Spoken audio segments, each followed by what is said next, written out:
ಕೊತ್ತಲವಾಡಿ ಶ್ರೀರಾಜ್ ಅವರು ನಿರ್ದೇಶನದ ಪೃಥ್ವಿ ಅಂಬರ್, ಗೋಪಾಲಕೃಷ್ಣ ದೇಶಪಾಂಡೆ, ಕಾವ್ಯ, ರಾಜೇಶ್ ನಟರಂಗ, ಅವಿನಾಶ್ ಮತ್ತಿತರರು ನಟನೆ ಮಾಡಿರುವ ಸಿನಿಮಾ. ಈ ಸಿನಿಮಾಗೆ ಯಶ್ ಅವರ ತಾಯಿ ಪುಷ್ಪಾ ಅರುಣ್ ಕುಮಾರ್ ಅವರು ಪ್ರೊಡ್ಯೂಸ್ ಮಾಡಿದ್ದಾರೆ. ಈ ಸಿನಿಮಾ ಈಗಾಗಲೇ ಥಿಯೇಟರ್ನಲ್ಲಿ ರಿಲೀಸ್ ಆಗಿದೆ. ನಾವು ಸಿನಿಮಾ ನೋಡ್ಕೊಂಡು ಬಂದ್ವಿ. ಬನ್ನಿ ಸಿನಿಮಾ ಹೇಗಿದೆ ಅಂತ ನೋಡೋಣ. ಇದು ಸಿನಿಮಾ ವಿಮರ್ಶೆ ನಾವು ಕಂಡಂತೆ. ಒಂದು ಸಿನಿಮಾದಲ್ಲಿ ಅದ್ಭುತವಾಗಿ ನಟನೆ ಮಾಡೋ ನಟರಿದ್ದರೆ ಸಾಲದು, ಹಾಗೂ ಕೋಟ್ಯಾಂತರ ರೂಪಾಯಿ ಪ್ರೊಡ್ಯೂಸ್ ಮಾಡೋ ಪ್ರೊಡ್ಯೂಸರ್ ಇದ್ದರೆ ಸಾಲದು. ಆ ಕಥೆಯ ಪ್ಲಾಟ್ ಆಗಿರಬೇಕು ಮತ್ತು ಕತೆ ಎಳೆಯಲ್ಲಿ ದಮ್ ಇರಬೇಕು, ಪ್ರೇಕ್ಷಕರನ್ನು ಹಿಡಿದಿಟ್ಟುಕೊಳ್ಳುವಲ್ಲಿ ಯಶಸ್ವಿಯಾಗಬೇಕು. ಆದರೆ ಈ ಸಿನಿಮಾದಲ್ಲಿ ಅದು ನಮಗೆ ಕಾಣಿಸಿಲ್ಲ. ಕಥೆಯ ಒನ್ಲೈನ್ ಏನೋ ಚೆನ್ನಾಗೇ ಬರ್ಕೊಂಡಿದ್ದಾರೆ, ಆದರೆ ಸ್ಕ್ರೀನ್ ಪ್ಲೇಯಲ್ಲಿ ಸೋತಿದ್ದಾರೆ ಅಂತ ಹೇಳಿದ್ರೆ ತಪ್ಪಾಗಲ್ಲ. ಈ ಕತೆ ಎಳೆ ತುಂಬ ಚೆನ್ನಾಗಿದೆ. ಮುಗ್ಧ ಜನರು ಅದನ್ನು ಎನ್ಕ್ಯಾಚ್ ಮಾಡ್ಕೊಳ್ಳೋಕೆ ಬರೋ ಒಬ್ಬ ವ್ಯಕ್ತಿ, ಮುಂದೇನಾಗುತ್ತೆ, ರಾಜಕೀಯ, ಪ್ರೀತಿ, ಪ್ರೇಮ, ದ್ವೇಷ, ಪೊಲೀಸ್, ಈ ಥರ ಹಲವು ಕಂಟೆಂಟ್ಗಳನ್ನು ಕೂಡಿದ್ದ ಒಂದು ಸಿನಿಮಾ ಇದು. ತುಂಬ ಕಡೆ ಲಾಜಿಕನ್ನು ಮೀರಿ ಸಿನಿಮಾದಲ್ಲಿ ನಡೆದಿದೆ.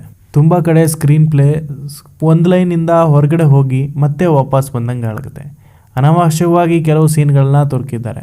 ಇಷ್ಟೊಳ್ಳೆ ಒಂದು ಲೈನನ್ನು ಇಟ್ಕೊಂಡು ಯಾಕೆ ಈ ಥರ ಸ್ಕ್ರೀನ್ ಪ್ಲೇಯನ್ನು ಬರೆದಿದ್ದಾರೆ ಅಂತ ನನಗಂತೂ ಗೊತ್ತಾಗ್ತಿಲ್ಲ.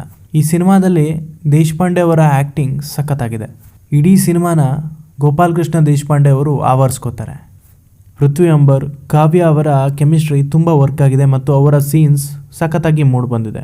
ಅದರಲ್ಲೂ ಕೋರ್ ಪಾಯಿಂಟಲ್ಲಿ ಕಾವ್ಯ ಅವರ ಆ್ಯಕ್ಟಿಂಗ್ ಮೆಚ್ಚಲೇಬೇಕಾಗಿದೆ. ತುಂಬ ಇಮೋಷ್ನಲ್ ಆಗಿ ಡೈಲಾಗ್ ಡೆಲಿವರಿಯಲ್ಲಿ ಅವರ ಹಾವಭಾವ ಸಖತ್ತಾಗಿದೆ.